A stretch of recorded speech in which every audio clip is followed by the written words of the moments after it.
Welcome, Cornerstone families! We are so pumped to have you joining us online again today. If you haven't already, make sure you download the Family Ministry app. You can find the link to this in the info section on our Cornerstone Kids Facebook page. There are a lot of awesome resources there for parents and fun stuff for kids too. Yeah, and without further ado, let's hop into worship.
The Bible, it's 66 books of history, stories, letters, and poetry that fit together to form God's one big story.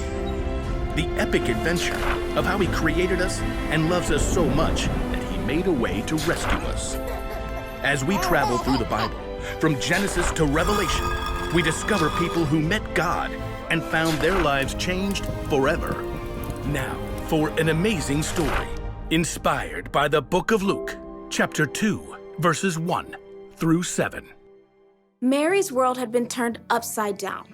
Though she was an ordinary girl living in an unimportant town, God had sent an angel to visit her. God is very pleased with you. Me? You're talking to me? You will become pregnant and give birth to a son. You must call him Jesus. He will be great and will be called the Son of the Most High God. Mary was probably shocked, overwhelmed, and maybe fearful, but she chose joy. She chose to trust that God loved her so much, he had given her an important part to play in his story. I serve the Lord. May it happen to me just as you said it would. Just as the angel had said, Mary became pregnant, and the months raced by. Mary and her new husband Joseph prepared for the brand new baby to arrive. A cradle. I'll make him the most beautiful cradle you've ever seen. Joseph was a carpenter and took pride in creating smooth tables and sturdy cartwheels. But his work was soon interrupted. Mary, Joseph, and every person in the tiny town of Nazareth streamed out of their homes. A messenger on a dusty horse skidded to a stop in the small town market. Is this really a town? It doesn't deserve a dot on the map. As the people of Nazareth watched from a careful distance, the messenger pulled out a scroll and cleared his throat. Hear ye, hear ye.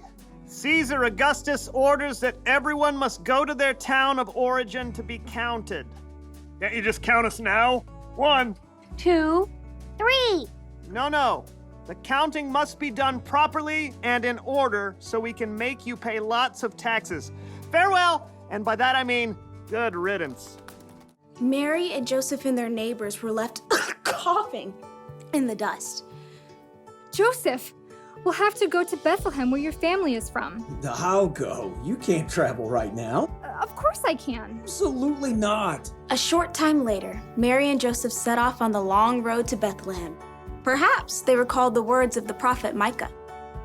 Bethlehem, you might not be an important town in the nation of Judah, but out of you will come for me a ruler over Israel. It's possible Mary rode on a donkey. Or she might have walked right alongside Joseph. Either way, the journey took nearly a week, and camping wasn't very comfortable for a woman about to have a baby. Please tell me your cousins will have a bed for us. Great Aunt Ada is the perfect hostess. But when they reached Bethlehem, the little town was neither silent nor still. It looks like everyone else came home too.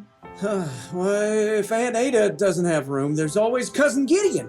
He makes an excellent pigeon pie. But not a single one of Joseph's relatives had a spare room or an extra bed. Please, just anywhere. This baby is coming soon. At last, someone found them room, in a place where the animals stayed. Absolutely not. We'll take it. Mary and Joseph did everything they could to get the space ready for a new baby. Clean hay, fresh water, and in a short time, Mary's baby was born. It's a boy! His name is Jesus. Mary tore a clean cloth into wide strips and tightly wrapped her baby to keep him warm and cozy. No cradle? Where will he sleep? Put fresh hay in the animal's feeding trough. We'll lay him in there. What about the sheep? They don't mind. Mary lay her tiny baby in the clean hay, the king of the whole world, sleeping in a manger next to the animals. He's perfect. Yes, he is. In the most unexpected place, at the most unexpected time, God had shown his love. He'd sent his very own son as a baby to rescue the whole world.